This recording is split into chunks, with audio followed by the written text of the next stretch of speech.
وعلى سید المرسلین اما بعد فاعوذ باللہ من الشیطان الرجیم بسم اللہ الرحمن الرحیم. پڑھیے الصلاۃ والسلام علیک یا رسول اللہ وعلی آلک واصحابک یا حبیب اللہ. الصلاۃ والسلام علیک یا نبی اللہ وعلی آلک واصحابک یا نور اللہ.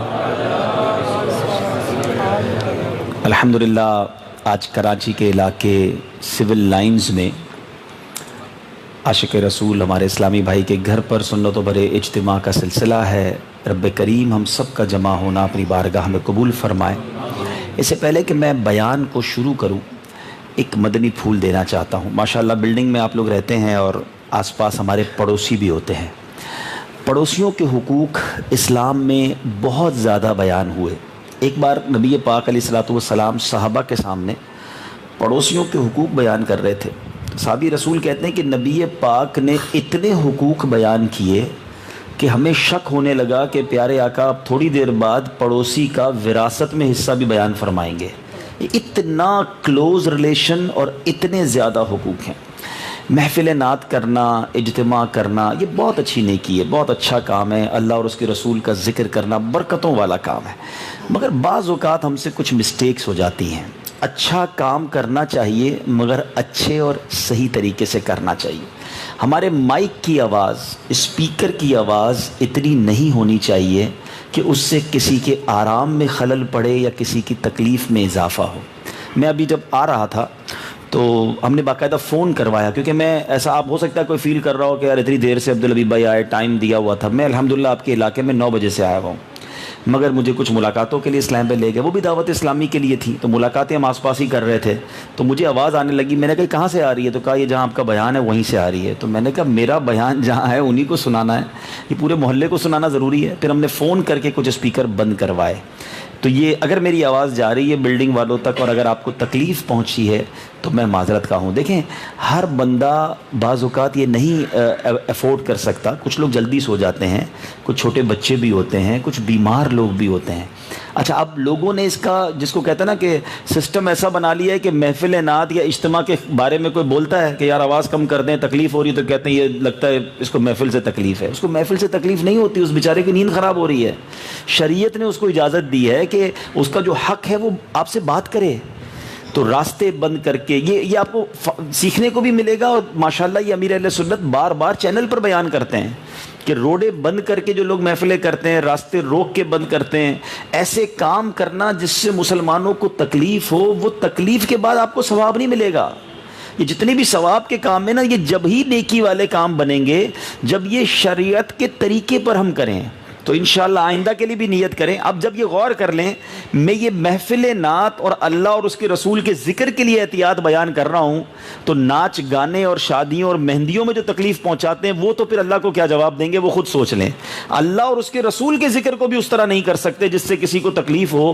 تو جو بارات آنے پر اور شادی ہونے پر، کیونکہ میں بھی ایک بلڈنگ میں رہتا ہوں اور مجھے اندازہ ہے کہ جس دن بلڈنگ میں شادی ہے نا، اس دن پوری بلڈنگ والوں کی خیر نہیں ہے. اس دن جو حال بلڈنگ کا ہوتا ہے، بلکہ بلڈنگ نہیں محلے والوں کا جو حال ہوتا ہے.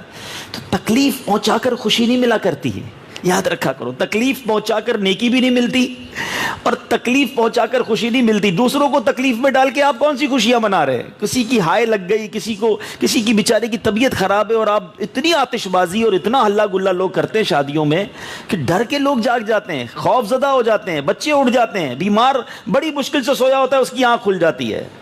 تو خدا را ہمیشہ یاد رکھیں. دیکھیں بیان میرا کچھ اور ٹاپک تھا، لیکن میں نے کہا چلے پہلی بات، ہمارے مائک والے بھائی بھی آپ کو لوگ کہتے بھی ہوں گے یار آواز ذرا بڑی کرو، ان بیچاروں کا قصور نہیں ہوتا. لیکن آپ بھی دیکھیں کہ جتنے لوگ سننے والے ہیں ان تک آواز پہنچے.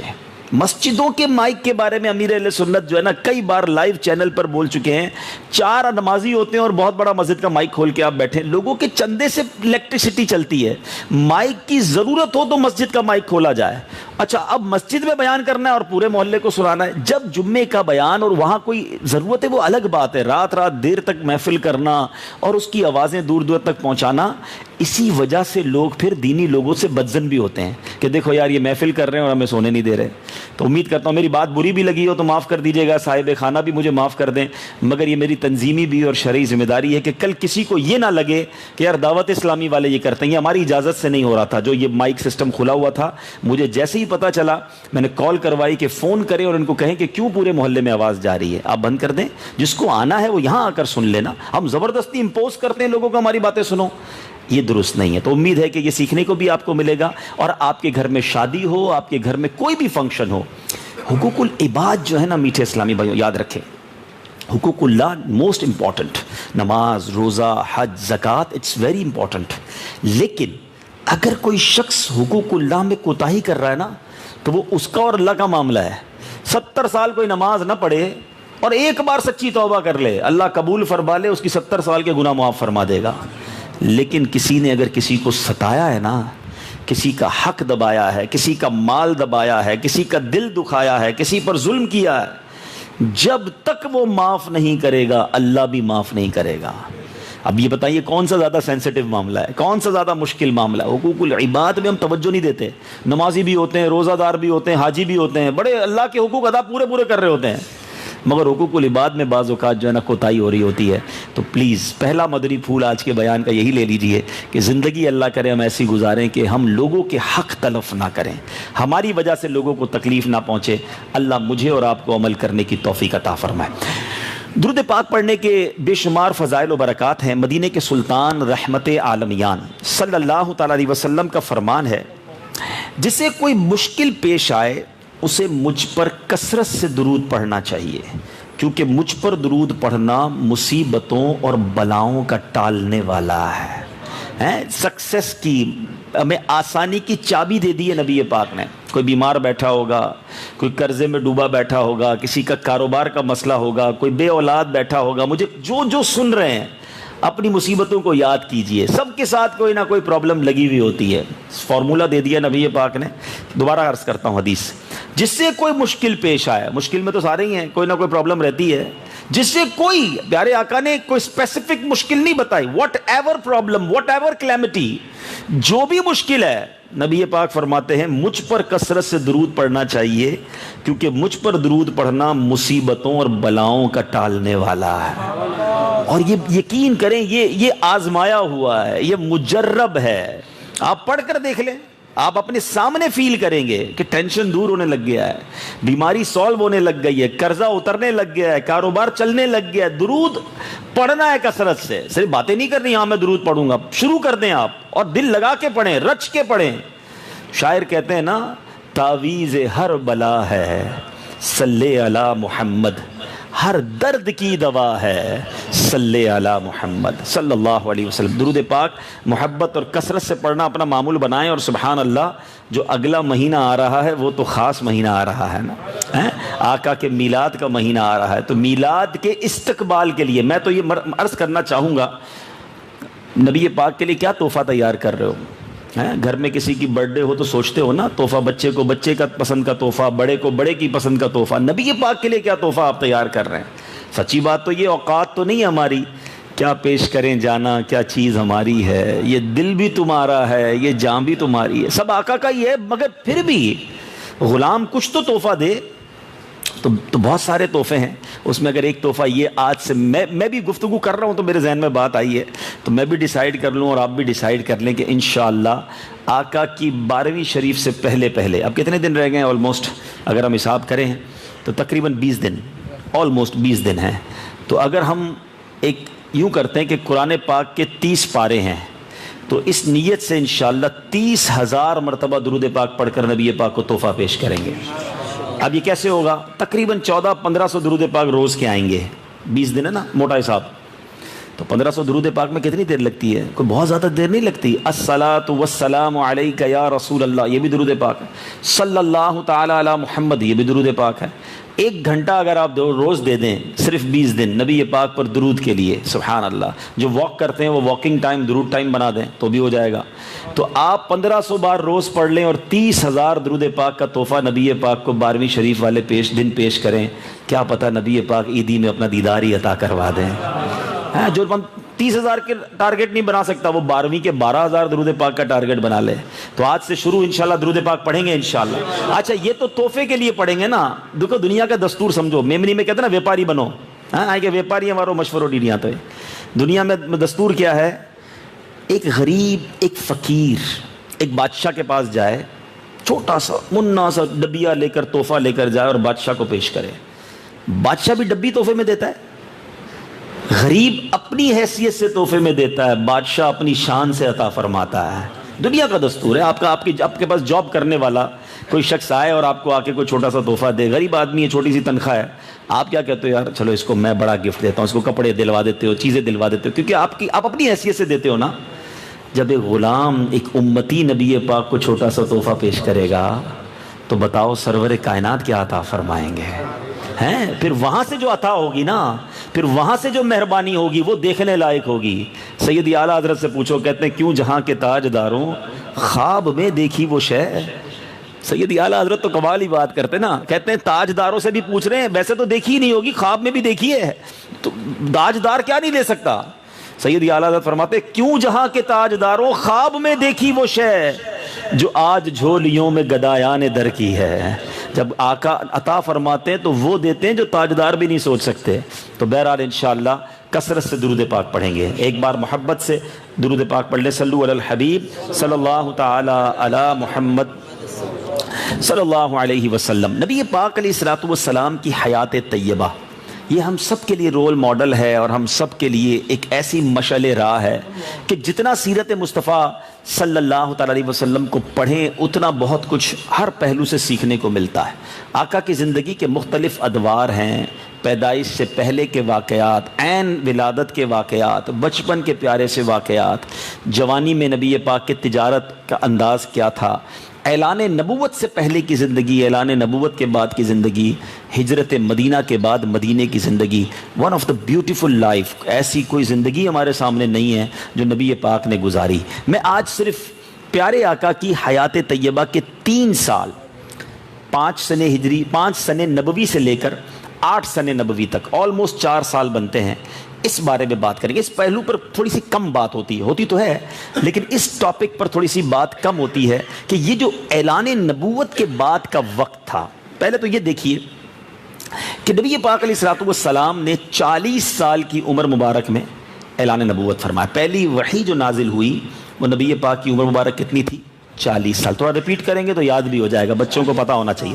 پہلی وحی غار حرا میں نازل ہوئی اور نبی پاک کی عمر مبارک 40 سال.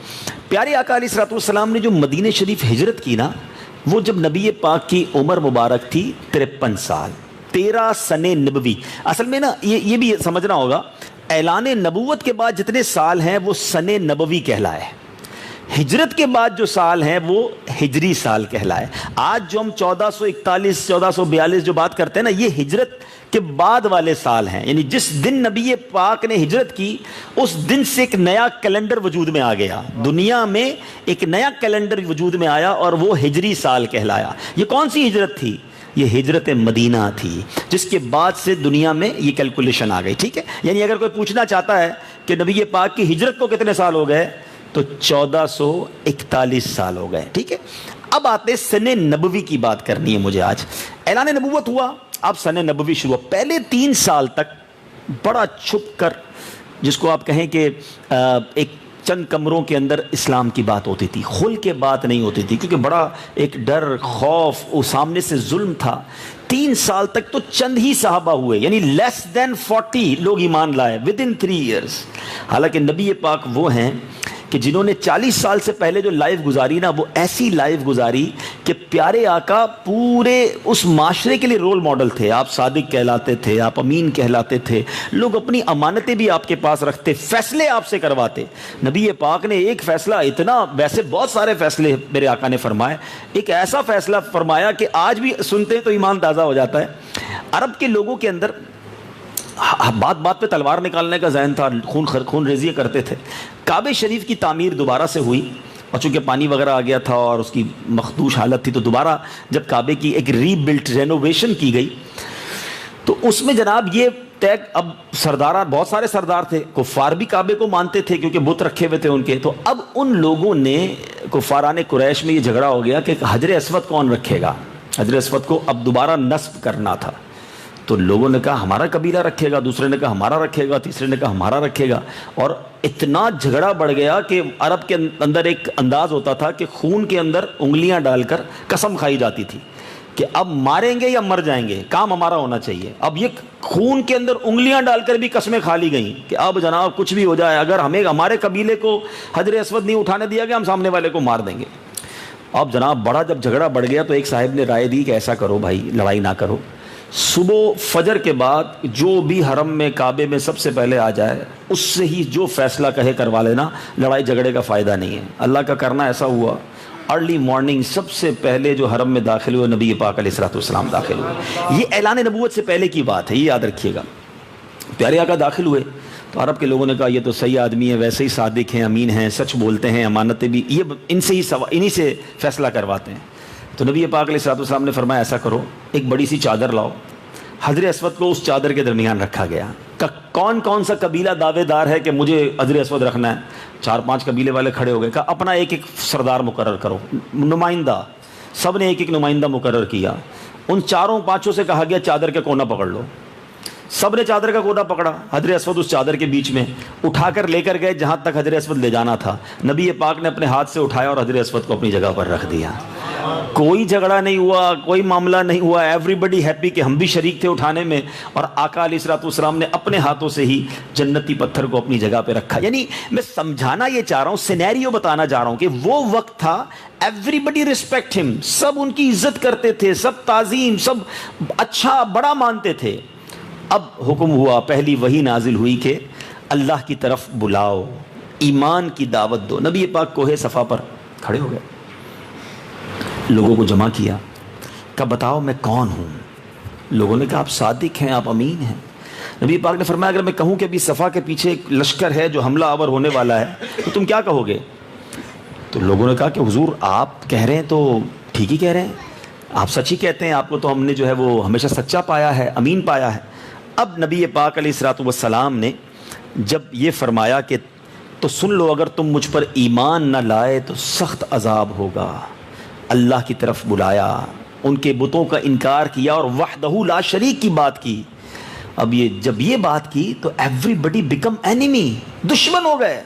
ابو لہب بکواس کرنے لگا، منتشر ہو گئے، لوگ کہنے لگے یہ کیسی باتیں کر رہے ہیں. ٹوٹل آپ کی لائف ہی تبدیل ہو گئی. ایوری بڈی ہر طرف سے جو نا ظلم کی آندیاں شروع ہو گئیں. اللہ اکبر. نبی پاک علیہ الصلوۃ والسلام پر کیسی کیسی تکلیفیں آئیں. امیر اہل سنت اپنے ایک رسالے میں لکھتے ہیں کہ اسلام کی تبلیغ شروع ہوتے ہی ظلم و ستم کی جاسوز آندھیاں چل پڑی. نبیوں کے سرور، دو جہاں کے تاجور صلی اللہ تعالی علیہ وسلم کے جسم منور پر کفار بدگوہر کبھی کوڑا کرکٹ اچھالتے تو کبھی دروازہ رحمت پر جانوروں کا خون ڈالتے، کبھی راستوں میں کانٹے وغیرہ بچھاتے تو کبھی بدن انور پر پتھر برساتے. ایک بار تو ان میں سے ایک بے رحم نے سجدے کی حالت میں گردن شریف کو اس زور سے دبایا کہ قریب تھا کہ مبارک آنکھیں باہر تشریف لے آتی. کبھی ایسا بھی ہوتا کہ جب سجدے کی حالت میں نبی پاک ہوتے تو پشت اتھر پر، مبارک پیٹھ پر بچہ دان یعنی اونٹ کا وہ حصہ جس خال میں بچہ لپٹا ہوا ہوتا ہے وہ نبی پاک کے جسم پر رکھ دیا. اللہ اکبر. ایسی پھپتیاں کستے، جملے کستے، برا بھلا کہتے. شاعر لکھتا ہے نا، پیمبر دعوت اسلام دینے کو نکلتا تھا. نبی پاک کیا کرتے تھے؟ دعوت اسلام دینے کو نکلتے تھے. مگر کفار کیا کرتے تھے؟ پیمبر دعوت اسلام دینے کو نکلتا تھا، نوید راحت و آرام دینے کو نکلتا تھا. نکلتے تھے قریش اس راہ میں کانٹے بچھانے کو، وجود پاک پر 100 طرح کے ظلم ڈھانے کو. خدا کی بات سن کر مضحکے میں ٹال دیتے تھے، نبی کے جسم اطہر پر نجاست ڈال دیتے تھے. کوئی قریشی مرد اٹھ کر راہ میں آوازیں کستے تھے، یہ ناپاکی کے چھرے 4 جانب سے برستے تھے. تمسخر کرتا تھا کوئی پتھر اٹھاتا تھا. نبی کے جسم کوئی توحید پر ہنستا تھا، کوئی منہ چڑھاتا تھا. کلام حق کو سن کر کوئی کہتا تھا شاعر ہے. آقا جب قرآن سناتے نا کہتی تو شاعر ہے, معاذ اللہ یہ شعر سنا رہے ہیں. کلام حق سن کر کوئی کہتا تھا شاعر ہے, کوئی کہتا تھا کاہن ہے, کوئی کہتا تھا ساحر ہے, مگر وہ منبع علم و حیا خاموش رہتا تھا. دعائے خیر کرتا تھا, جفا و ظلم سہتا تھا. یہ ظلم بہت بڑھ گیا, بڑی تکلیف بڑھ گئی. اب نبی پاک علیہ الصلوۃ والسلام نے 5ویں سنے نبوی میں مسلمانوں کو حکم دیا کہ ہجرت کر جائیں, اور مسلمانوں نے پہلی ہجرت کی. یہ ہجرت ہوئی حبشہ کی طرف. یہ افریقہ کا جو ملک آج ایتھوپیا ہے نا, وہاں پر مسلمان گئے. اور وہاں کا ایک بادشاہ تھا نجاشی, وہ اس وقت مسلمان نہیں ہوا تھا, عیسائی تھا, مگر مسلمانوں سے بڑی محبت کرتا تھا. اور نبی پاک نے جب وہاں بھیجا تو اس نے فوراً پناہ دے دی صحابہ کرام کو, اور چند صحابہ کرام گئے, صحابیات گئیں, ان کو انہوں نے بڑے آسانی سے رہنے دیا. اب کفار مکہ سوچنے لگے کہ یہ کیسے ہو سکتا ہے کہ ہم جن کو پکڑ کے مارتے تھے یہ سارے وہاں جا کے سکون میں رہیں. پیچھے ایک لشکر بھیجا کہ جاؤ اور نجاشی بادشاہ سے کہو کہ ہمارے قیدی واپس دے, آپ نے ہمارے قیدی لیے, انہوں نے تو بڑے بڑے ظلم کیے ہیں. جھوٹ جا کے بولا. نجاشی بادشاہ نے مسلمانوں کو بلایا. حضرت جعفر طیار اس قافلے میں تھے. آپ آئے اور آپ نے آ کر کیا زبردست تقریر کی. اس کے چند مندرجات بتاتا ہوں کہ جب حضرت جعفر نے کہا کہ اے بادشاہ, ہم ایک جاہل قوم تھے, شرک اور بت پرستی کرتے تھے, لوٹ مار چوری ڈکیتی ظلم ہر طرح کے کام ہم کرتے تھے. اللہ تعالیٰ نے ہماری قوم میں ایک شخص کو رسول بنا کر بھیجا جس کی حسب و نسب اور صدق کو ہم پہلے سے جانتے تھے. اس رسول نے ہمیں شرک و بت پرستی سے روک دیا, صرف ایک خدا وحدہ کی عبادت کا حکم دیا, ہمیں ہر قسم کے ظلم سے, ہر قسم کی برائی سے, بدکاری سے منع کیا. اے بادشاہ, اس رسول کی باتوں میں آ کر ہم نے شرک چھوڑ دیا, بت پرستی چھوڑ دی, ہم توبہ کر بیٹھے, اچھی زندگی گزارنے لگے. یہی ہمارا گناہ تھا, اور اس وجہ سے ہمارے ہی شہر کے لوگوں نے ہمیں مارا, ستایا, اتنی تکلیف دی کہ ہم مکہ چھوڑ کر تمہارے شہر آ گئے ہیں. اب یہ چاہتے ہیں کہ ہم پھر واپس چلے جائیں اور ان بدعمالیوں میں ان کے ساتھ شامل ہو جائیں, یا برائی کی طرف پھر چلے جائیں. یہ ہمیں لے کر پھر ظلم کرنا چاہتے ہیں. اب جب یہ تقریر ہوئی تو ایوری بڈی, سب شوق میں آ گئے کہ یار کتنی حق بات کہہ رہے ہیں. تو اب جو وہاں پر سفیر تھا, جو کفار مکہ کی طرف سے آئے ہوئے تھے, ان کا نام اس وقت عمرو بن عاص تھا. کہ بادشاہ, وہ عیسائی تھے, کہ بادشاہ یہ جو مسلمان ہیں نا, یہ تمہارے حضرت عیسیٰ اور بی بی مریم کے بارے میں کچھ اور ہی عقیدہ رکھتے ہیں, جو آپ عقیدہ رکھتے ہیں وہ نہیں رکھتے. تو نجاشی بادشاہ نے کہا کہ تم حضرت عیسیٰ اور حضرت مریم کے بارے میں کیا عقیدہ رکھتے ہو؟ سبحان اللہ. حضرت جعفر نے اس بھرے دربار میں سورہ مریم کی تلاوت شروع کی.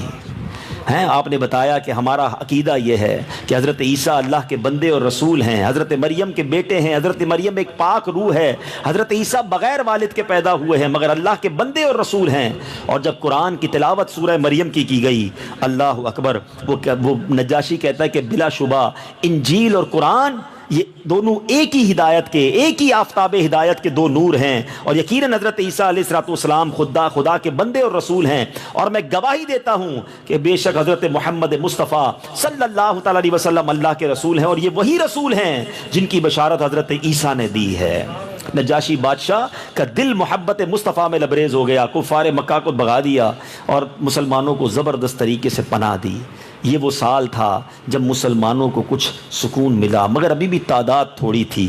اب 6 سن نبوی آیا, اور یہ مسلمانوں کے لیے بڑا امپورٹنٹ ایئر ہے, کیونکہ اس میں 2 ایسی عظیم ہستیاں اسلام لائیں جس نے اسلام کی عزت میں, مسلمانوں کے وقار میں, اور مسلمانوں کو یہ زبردست سکون مل گیا. ایک حضرت حمزہ رضی اللہ تعالیٰ عنہ اور ایک حضرت عمر رضی اللہ تعالیٰ عنہ. 6 سن نبوی میں میں بہت ساری باتیں کیلکولیٹ اس لیے کر کے بتا رہا ہوں تاکہ آپ کو پتہ چلے نبی پاک کا یہ دور کیسا گزرا. یعنی نبی پاک کے اعلان نبوت کے بعد 40 کا عدد جو پورا ہوا نا, وہ 6 سال کے بعد جا کر ہوا. 6 ایئرز لگے 40 بندے مسلمان کرنے میں. سوچیں یہ کیسی تبلیغ تھی, یہ کیسی محنت تھی, یہ کیسی کوشش تھی. حضرت حمزہ کا مسلمان ہونا بھی کمال واقعہ ہے. حضرت حمزہ نبی پاک سے بڑی محبت کرتے تھے مگر ایمان نہیں لائے تھے. ایک شکار کے شوقین تھے, روزانہ صبح شکار کے لیے چلے جاتے, شام واپس آتے. ایک بار واپس آئے تو پتہ چلا کہ ابو جہل نے نبی پاک کی بڑی گستاخی کی ہے, بہت برا بلا کہا ہے اور بڑا دل دکھایا ہے. حضرت حمزہ کو پتہ چل گیا, آپ گئے اور جاتے ہی اپنی تلوار جو ہے اس کا اٹھایا, اور اس کا جو ہتھا تھا, وار تھا, وہ ابو جہل کے سر پہ مارا, خونم خون کر دیا کہ تو نے میرے بھتیجے کو میرے تنگ کیا اور اتنا ان کو ستایا ہے. سن لے, میں بھی ان پر ایمان لے آیا ہوں. غصے میں محبت رسول میں یہ اعلان کر دیا کہ میں ایمان لے آیا، اللہ کو ایک مانتا ہوں، اور نبی پاک کے پاس حاضر ہو گئے۔ اب پیارے آقا بہت خوش ہوئے کہ نبی پاک کے سگے چچا تھے، محبت بہت کرتے تھے، مگر جب تکلیف پہنچی نبی پاک کو تو ابو جہل کو مارا بھی اور آپ ایمان لے آئے۔ اب نبی پاک کی ایک دعا ہوا کرتی کہ اے اللہ، عمر بن خطاب یا عمر بن حشام میں سے کسی ایک کو ایمان کی دولت دے کر اسلام کو تقویت عطا فرما۔ حدیث کا مضمون ہے عمر بن خطاب نبی پاک، عمر بن حشام ابو جہل ہیں، نبی پاک کی دعا ہے حضرت عمر، یاد رکھنا۔ حضرت عمر کا واقعہ بڑا نرالا ہے۔ آپ اس قدر نبی پاک سے دشمنی کرتے تھے کہ ایک بار ننگی تلوار لے کر کہیں جانے لگے۔ کسی نے پوچھا کہاں جا رہے ہو عمر، کدھر کا ارادہ ہے، بڑے غضب میں لگ رہے ہو؟ کہ بس مسلمانوں کے نبی کو شہید کرنا ہے، معاذ اللہ، مسلمانوں کے نبی کو قتل کرنا ہے، یہ ان کا ارادہ تھا۔ آپ سوچئے دشمنی بھی کیسی تھی، شدت کیسی تھی۔ کہ اے عمر، ان کے پاس بعد میں جانا، پہلے اپنے گھر کی تو خبر لو، تمہارے گھر میں تمہاری بہن اور تمہارے بہنوئی ہی اس نبی پر ایمان لے آئے ہیں۔ حضرت عمر کو یقین نہیں آیا کہ میرے گھر میں۔ جب گھر میں پہنچے تو تلاوت قرآن کی آواز آ رہی تھی۔ گھر میں جاتے ہیں تو شدت کا عالم، غصے کا عالم، اپنی بہن کو زور سے مارا، ان کا خون نکالا، آپ کے بہنوئی کو بھی آپ نے شدت کی۔ مگر جب تھوڑی دیر بعد غصہ ٹھنڈا ہوا تو اپنی بہن سے کہتے ہیں یہ تو بتاؤ پڑھ کیا رہی تھی؟ وہ شعر سنتے ہو نا، اپنی بہن سے بولے عمر یہ تو بتا کیا پڑھتی تھی، میرے آنے سے پہلے چپکے چپکے کیا پڑھتی تھی؟ اس بہن نے جب قرآن کی تلاوت کی، اللہ پاک کلام تھا، کیسی بہن تھی، کیسا مضبوط ایمان تھا کہ حضرت عمر کی بہن ہوتے ہوئے پتا تھا کہ اتنا غصے والا بھائی ہے۔ قرآن کا نور ان کے دل میں تھا، وہ قرآن کے جو الفاظ تھے حضرت عمر کے دل کے اندر تاثیر کا تیر بن کر پیوست ہو گئے۔ میں وہ آیت قرآن سنانا چاہتا ہوں جو حضرت عمر نے جب یہ تلاوت قرآن سنی، اور وہ کس آیت پر، سبحان اللہ، جب وہ قرآن سنا تو اس آیت پر ان کی نظر پڑی، سبح للہ ما فی السماوات والارض وہو العزیز الحکیم۔ ترجمہ کیا ہے اس کا؟ اللہ پاکی بولتا ہے جو کچھ آسمانوں اور زمین میں ہے، اور وہی عزت و حکمت والا ہے۔ حضرت عمر پر یہ جملہ سن کر، یہ کلمہ پڑھ کر، یہ آیت سن کر لرزہ طاری ہو گیا، آپ کا ایک ایک بال، رونگٹا کہتے ہیں نا، وہ کھڑا ہو گیا جب اس آیت پر پہنچے، آمنو باللہ ورسولہ، ترجمہ اللہ اور اس کے رسول پر ایمان لاؤ۔ قرآن کے یہ الفاظ سننے تھے کہ حضرت عمر کی زبان سے بے قابو، بے اختیار ہو کر نکلا، اشہد ان لا الہ الا اللہ واشہد ان محمد رسول اللہ صلی اللہ تعالی علیہ وسلم۔ اب آپ ایمان لائے، تلوار وہی ہاتھ میں ہے، ڈھونڈے لگے اب نبی پاک کہاں ہیں، جن کا امتی بنا ہوں اب ان کے قدموں میں جانا ہے۔ پتہ چلا دار ارقم میں ایک گھر کے اندر مسلمان چھپ کر بیٹھے ہیں اور ڈر کے عبادت ہوتی تھی۔ اب حضرت عمر وہاں پہنچے، دروازہ کھٹکھٹایا، کسی نے دروازے کی جری کے اندر سے دیکھا عمر بھی ہیں، ہاتھ میں تلوار بھی ہے۔ نبی پاک سے عرض کیا حضور عمر آئے ہیں، تلوار لے کر آئے ہیں۔ حضرت حمزہ اس کمرے میں تھے، اسد اللہ، اللہ کے شیر حضرت حمزہ تھے۔ کہتے آنے دو عمر کو، ارادہ اچھا ہے تو ٹھیک ہے، ورنہ عمر ہی کی تلوار ہوگی اور اس کی گردن ہوگی۔ دروازہ کھلا، نبی پاک نے خود دروازہ کھولا، سامنے حضرت عمر ہیں۔ نبی پاک نے ان کا بازو پکڑ لیا اور فرمایا اے خطاب کے بیٹے تو مسلمان ہو جا، آخر کب تک مجھ سے لڑتا رہے گا؟ اللہ اکبر۔ حضرت عمر نے جب نبی پاک کو دیکھا، ان کا جملہ سنا، ایک بار پھر بلند آواز سے کلمہ پڑھنا شروع کر دیا۔ مسلمان اتنے خوشی ہوئے حضرت عمر کے ایمان لانے سے، نبی پاک نے نعرہ تکبیر بلند کیا اور صحابہ نے جو اللہ اکبر کی صدا لگائی۔ سیرت کی کتابوں میں لکھا ہے کہ مکے کے پہاڑ اس تکبیر کی آواز سے گونج اٹھے، ایک رونق آ گئی مسلمانوں کے چہرے پر۔ حضرت عمر 40 مسلمان تھے، 40 کا عدد پورا کرنے والے حضرت مسلمان ہیں۔ سیدی اعلیٰ حضرت نے کیا بات لکھی، فرماتے ہیں ناریوں کا دور تھا، دل جل رہا تھا نور کا۔ نبی پاک بہت تکلیف میں تھے، آپ روز مسلمانوں کو مار کھاتا ہوا، مسلمانوں پر ظلم ہوتا ہوا دیکھ رہے تھے، عبادت کے موقع نہیں ملتا تھا، کعبہ سامنے تھا۔ ریئلائز کرو، آپ جاتے ہیں عمرے پر، کبھی ان باتوں کو یاد کیا کرو۔ جب صفا مروہ کی پہاڑی پر جاؤ تو یاد کرو یہی وہ صفا کی پہاڑی ہے جہاں میرے آقا نے کھڑے ہو کر یہاں کے لوگوں کو سمجھایا تھا، مگر لوگ نہیں مانے تھے۔ دار ارقم جو ہے یہ بھی صفا کی پہاڑی کے قریب ہی ایک مکان تھا۔ ذرا بتاؤ یہاں سے کعبہ کتنا کتنا دور ہے, کتنے قدم کے فاصلے پر ہے, مگر کعبے میں جانے نہیں دیتے تھے, طواف کرنے نہیں دیتے تھے, اذان دیتے تو مارتے تھے, نماز پڑھتے تو مارتے تھے, سجدہ کرتے تو اوپر گندگی رکھ دیتے تھے. اتنی تکلیف تھی کہ اللہ کا گھر سامنے ہے مگر عبادت نہیں کرنے دیتے. اب حضرت عمر آئے. سیدی اعلیٰ حضرت لکھتے ہیں ناریوں کا دور تھا, دل جل رہا تھا نور کا, تم کو دیکھا ہو گیا ٹھنڈا کلیجہ نور کا. نبی پاک بہت خوش ہوئے, اور واٹ اے پرسنالٹی. حضرت عمر پر تو ایک الگ بہت سارے بیان کرنے چاہیے, یعنی آپ میں صرف ریولوشن بتانا چاہتا ہوں. تاریخ میں, ہسٹری آف یونیورس میں آپ کو کبھی ایسا نہیں ملے گا کہ کوئی شخص جان لینے آیا ہو اور دیدار کرے اور جان دینے والا بن جائے. دیکھو جان لینے یہاں بھی آ جاتا ہے کوئی, اللہ نہ کرے, لیکن رحم آ جائے, معاف کر دے, یہ اور چیز ہے. مگر نبی پاک کا جلوہ کیسا تھا, آقا کی شخصیت کیسے تھی کہ جو قتل کرنے آتا تھا وہ جان لینے آتا تھا. جب پیارے آقا کا دیدار کرتا کہتا حضور اب آپ ہی پر جان قربان کرنی ہے. گرفتار کرنے آتا تھا, مصطفیٰ کریم کا دیدار کرتا اور آپ کے عشق میں خود گرفتار ہو جایا کرتا. حضرت عمر کہتے ہیں حضور کیا ہم حق پر نہیں, ہم حق پر نہیں ہیں, ہم کیوں چھپ چھپ کر عبادت کرتے ہیں, ہم کیوں چھپ کر نماز پڑھیں, ہم حق پر ہیں تو کھلے عام کریں گے. اب ایسا دن آیا, what a beautiful day for Islam. اب اس دار ارقم سے 2 صفیں باہر نکلی ہیں. مسلمان 2 صفوں میں باہر نکلتے ہیں. ایک صف کی قیادت حضرت حمزہ کر رہے ہیں, منظر سوچو کیسا ہوگا, اور ایک صف کی قیادت حضرت عمر کر رہے ہیں. ان 2 صفوں میں دار ارقم سے یہ جلوس نکلتا ہے, اور اب کعبے کی طرف جاتے ہیں. رائٹ اینڈ لیفٹ کفار کھڑے ہیں, تلواریں ہاتھ میں ہیں, پھر ماریں گے مسلمان کو, آئے ہیں آج عبادت کرنے. مگر جب حضرت عمر کو دیکھا, حضرت حمزہ کو دیکھا, اللہ اکبر, حضرت عمر کا جاہو جلال دیکھو. کہتے ہیں جس کو اپنے بچے یتیم کروانے ہو آج میرے سامنے آ جائے, جس کو اپنی بیوی کو بیوہ کروانا ہو آج میرے سامنے آ جائے. علل اعلان اذان ہوگی, علل اعلان نماز ہوگی, علل اعلان طواف ہوگا. سبحان اللہ, مسلمانوں کو عروج ملنا شروع ہو گیا, نماز ہونا شروع ہو گئی. یہ وہ چھٹا اعلان نبوی کے بعد سال تھا جس میں یہ اسٹرینتھ ملی مسلمانوں کو. مگر 7واں سال ایسا دور آیا جو میرے آج کے بیان کا مین ٹاپک ہے, کہ اب جب کفار نے دیکھا نا کہ یہ تو بڑھتے ہی جا رہے ہیں, ان کا کوئی علاج کرو ورنہ تو یہ اسلام کہیں آگے نہ بڑھ جائے. عمر بھی چلے گئے, حمزہ بھی چلے گئے, بڑے بڑے لوگ جا رہے ہیں. تو اب کفار نے کیا کیا کہ معاذ اللہ پلان یہ کیا کہ نبی پاک صلی اللہ تعالیٰ علیہ وسلم کو جو ہے وہ شہید کر دیا جائے, مل کر کوئی حملہ کیا جائے اور شہید کر دیا جائے. تو اب جب نبی پاک علیہ الصلوۃ والسلام کی طرف یہ بڑھے تو ابو طالب آڑے آ جاتے تھے. نبی پاک کے جو چچا تھے وہ پیارے آقا کو زبردست سپورٹ کرتے تھے. تو اب کیا ہوا, کفار مکہ نے ایک اسکیم بنائی کہ اس خاندان کا مکمل بائیکاٹ کر دیں, اور یہ ایسا بائیکاٹ جو پہلے کبھی نہیں ہوا تھا. یعنی آپ ذرا اس کی شکیں سنیے گا. ایک معاہدہ لکھا گیا کہ جب تک بنو ہاشم حضور اکرم علیہ الصلوۃ والسلام کو ہمارے حوالے نہیں کریں گے تاکہ ہم ان کو قتل کریں, تب تک پورے خاندان, سارے مسلمانوں کا, پورے بنو ہاشم کا جو بائیکاٹ ہوگا اس کی 4 شرطیں تھیں. نمبر 1, کوئی شخص بنو ہاشم کے لوگوں سے شادی بیاہ نہیں کرے گا.